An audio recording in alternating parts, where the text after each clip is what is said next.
सभी साथियों को नमस्कार। आज के इस वीडियो में हम बात करेंगे रेलवे ग्रुप डी एग्जाम 2025 के बारे में। जैसा कि आप सभी को पता है कि एग्जाम कंप्लीट हो चुका है, आंसर की भी आपकी आ चुकी है, सबने अपनी अपनी आंसर की को देख लिया होगा और आपको पता लग गया होगा कि आपके कितने नंबर आ रहे हैं। साथ में आपको यह भी पता लग गया होगा कि आपका जो एग्जाम था वो इजी शिफ्ट में था या फिर मेरे भाई आपके हार्ड शिफ्ट में था। तो ये सारी चीजों का अंदाजा आपको लग गया होगा। अब आप सभी को जानना है कि इस बार आपकी जो कट ऑफ है वो कितनी जा सकती है, क्योंकि मेरे भाई आगे से 2026 की जो ग्रुप डी की एग्जाम है ये भी आने वाली है। तो थोड़ा तो आइडिया हो ना कि हमारा सिलेक्शन होगा या फिर नहीं होगा, या फिर वो बच्चे जिनका मेरे भाई एग्जाम 2026 में होने वाला है उनको भी थोड़ा बहुत पता लगे कि कट ऑफ इसके इर्द गिर्द में रहती है, तो वो उसको टारगेट मान के मेरे भाई क्या करें, पढ़ाई करें। तो साथ में मेरे भाई हम बात करेंगे कि आपकी जो कट ऑफ है वो कितनी जाएगी, रिजल्ट आपका कब तक देखने को मिलेगा। इस दोनों चीजें आज के इस वीडियो में आप सभी को बताने वाला हूं। तो फटाफट से मेरे भाई जितने भी स्टूडेंट हैं वीडियो को लाइक कर दो, चैनल को सब्सक्राइब कर दो, साथ में मेरे भाई कमेंट में मुझे ये बता दो कि आपका एग्जाम कौन सी तारीख को था और कौन सी शिफ्ट में था। दूसरी चीज आप मुझे ये बता दो कि कौन से जोन से आपने फॉर्म अप्लाई किया था। तीसरी चीज मुझे ये बता दो कि कौन सी कैटेगरी से आप बिलोंग करते हो, और चौथी चीज मुझे ये बता दो कि कितने नंबर आपके आ रहे हैं। ठीक है, तो एग्जाम की डेट और शिफ्ट, कौन से जोन से फॉर्म अप्लाई किया, कितने नंबर आपके आ रहे हैं और कौन सी कैटेगरी से आप बिलोंग करते हैं। तो सबसे पहले तो मेरे भाई हम बात करते हैं कि इस बार जो है टोटल फॉर्म कितने गए। तो मेरे भाई यहां पर अगर मैं बात करता हूं इस बार की भर्ती की, तो 32,438 आपकी वैकेंसी थी। इसमें मेरे भाई 1,08,00,000 बच्चों ने फॉर्म अप्लाई किया था, लेकिन पूरे के पूरे बच्चों ने एग्जाम नहीं दिया। 1,08,00,000 में से 50% ही अटेंडेंस यहां पर थी, जिसमें से मेरे भाई अगर मैं इसका आधा कर दूं तो लगभग 54 लाख बच्चे यहां पर आते हैं। यानी कि मेरे भाई 54 लाख बच्चों ने एग्जाम दिया है 32,438 वैकेंसी के लिए।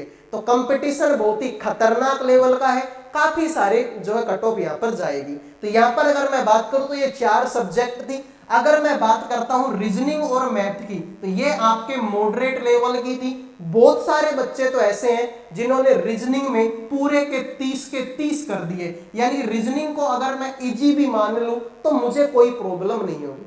मैं मैथ को मॉडरेट मान सकता हूं, विज्ञान जो है आपकी साइंस है ये भी मॉडरेट है, लेकिन मेरे भाई असली रुलाया है किसने, जीके ने। मेरे भाई कोई भी ऐसा बच्चा नहीं है जो ये बोल सके कि हाँ भाई जीके तो आसान थी, मैं तो पूरे के पूरे क्वेश्चन करके आया हूं। ठीक है, शायद ही कोई बच्चा होगा जो ये बोल दे कि भाई जीके आसान थी, मैं तो पूरे के पूरे करके आया हूं। बाकी जीके मेरे भाई बड़ी खतरनाक थी। जीके में आपसे क्या पूछा गया कि लगभग 17 से 18 क्वेश्चन सिर्फ और सिर्फ करंट अफेयर के पूछ लिए। मतलब जीके के नाम पे क्या पूछ ली, सिर्फ करंट अफेयर पूछ ली। और भाई जिनका एग्जाम 2026 में है ना, वो भी तैयार हो जाओ, क्योंकि इस बार भी तुम ये मत सोचो कि तुमसे जीके पूछी जाएगी कि कौन सा राजा कहां का था, कौन सा वंश उसका था, कौन सा युद्ध उसने लड़ा। तो ये सारी चीजें इस बार के 2026 के पेपर में तो ये चीज भी नहीं पूछी जाएगी। इस बार भी जो ज्यादा फोकस रहेगा वो करंट अफेयर के ऊपर ही ज्यादा फोकस रहेगा। तो जीके अगर ना भी पढ़ो तो कोई दिक्कत नहीं है, करंट अफेयर जरूर पढ़ लेना जिनका एग्जाम 2026 में है।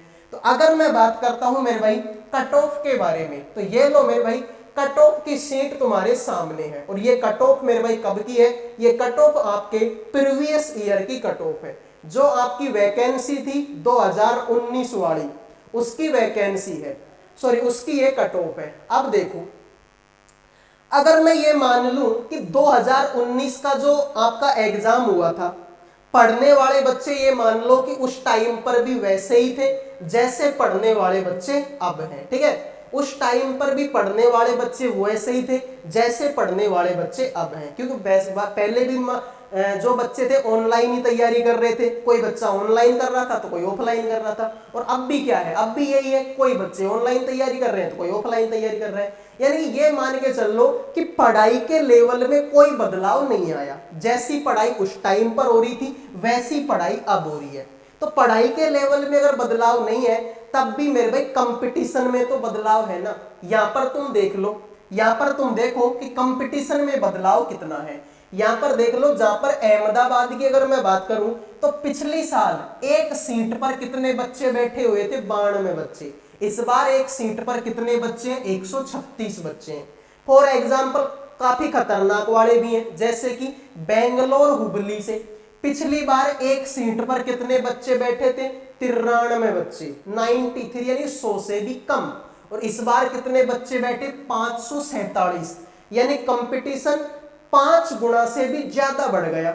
यानी जहां पर पिछली बार 93 बच्चों ने एग्जाम दिया था एक सीट के लिए, इस बार 550 बच्चों ने एग्जाम दिया है। उसी तरीके से तुम ये देख लो, चेन्नई पिछली बार 93 बच्चों का कंपटीशन था, इस बार 413 बच्चों का, यानी वही कंपटीशन 4 गुना से भी ज्यादा बढ़ गया।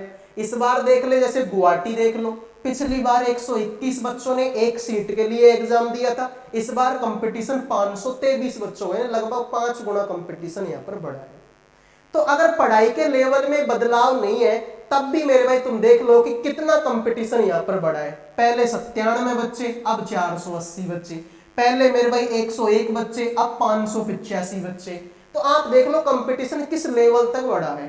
तो ये कट ऑफ मेरे भाई आपके 2019 की है, 2019 की ये कट ऑफ है। अब 2019 में तुम देख लो कि जनरल कैटेगरी में एक भी जोन ऐसा नहीं है जिसकी कट ऑफ 60 नंबर से कम है।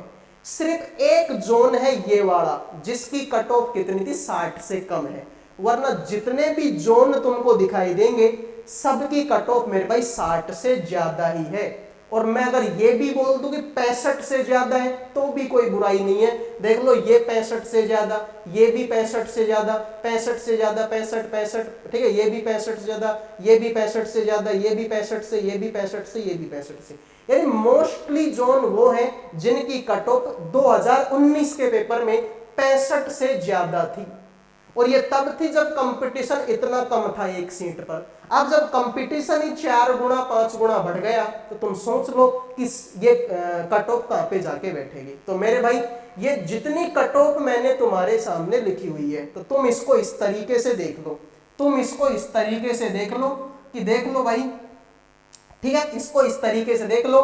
इधर को तो तुम्हारे जोन लिखे हुए हैं, इधर को तुम्हारे जोन लिखे हैं, और इन जोन की कैटेगरी वाइज कट ऑफ यहां पर लिखी हुई है। ये जनरल कैटेगरी की कट ऑफ है, ये ईडब्ल्यूएस की है, ये ओबीसी की है, एससी की है और एसटी की है। तो अपने अपने जोन से अपनी अपनी कैटेगरी की कट ऑफ जोड़ लो और कम से भी कम इस नंबर में 10-10 नंबर जोड़ दो, ठीक है, 10-10 नंबर जोड़ दो। इतने नंबर अगर तुम्हारे हैं तो तुम मेरे भाई सेफ स्कोर में हो, वरना अगली एग्जाम की तैयारी कर दो, इस वाली में तुम्हारे लिए कुछ नहीं है। जैसे कि भाई मान लो कि कोई बच्चा गुवाहाटी से फॉर्म अप्लाई किया और वो जनरल कैटेगरी में है, तो पिछली बार यहाँ की कट ऑफ कितनी गई थी, 60 गई थी। इस बार अगर किसी बच्चे के 70-75 नंबर हैं तो ही इस वाली भर्ती के बारे में सोचे, वरना अगली भर्ती की तैयारी करने के लिए लग जाए। मान लो कि कोई बच्चा बिलासपुर से है, बिलासपुर से उसके ईडब्ल्यूएस में पिछली बार 40 कट ऑफ गई थी, इस बार अगर 50-55 नंबर है तो ही सोचे, वरना अगली एग्जाम की तैयारी शुरू कर दे। ठीक है भाई, तो ये तुम्हारे जोन है, ये तुम्हारी कैटेगरी वाइज कट ऑफ है। तो जितनी कट ऑफ यहाँ पर दिखाई दे रही है उसमें 10-10 नंबर जोड़ लो। इतने नंबर अगर तुम्हारे बन रहे हैं तो आप तैयारी करें, वरना अगली किसी एग्जाम की तैयारी में लग जाए। तो अगले वीडियो में मिलेंगे। और सॉरी, रिजल्ट के बारे में बताना भूल गया, रिजल्ट आपका, ठीक है, जून के लास्ट में या जुलाई में आपका जो रिजल्ट है वो आपका देखने को मिल सकता है। ठीक है मेरे भाई, मई जून जुलाई ये 3 महीने हैं तुम्हारे पास में, मई का है, जून का है और जुलाई का है। ठीक है, तो इन 3 महीने में कोई से भी महीने में तुम्हारा रिजल्ट आ सकता है। हो सकता है मई के लास्ट में ही तुमको तुम्हारा रिजल्ट देखने को मिल जाए, क्योंकि मई के लास्ट में अगर वो ग्रुप डी का दे देंगे तो फिर जून के आसपास, जुलाई के आसपास में उनको एनटीपीसी का रिजल्ट देना पड़ेगा। एनटीपीसी का भी तो एग्जाम हो गया, तो पहले ग्रुप डी का रिजल्ट देंगे तभी तो एनटीपीसी का देंगे, क्योंकि ग्रुप डी का एग्जाम पहले हुआ है। तो पहले रिजल्ट किसका है? ग्रुप डी का। तो हो सकता है मई के आसपास में, मई के लास्ट में तुम्हारा ग्रुप डी का आ जाए और फिर जून जुलाई के आसपास में तुम्हारा एनटीपीसी का आ जाए। अगले वीडियो में मिलेंगे। जय हिंद, जय भारत।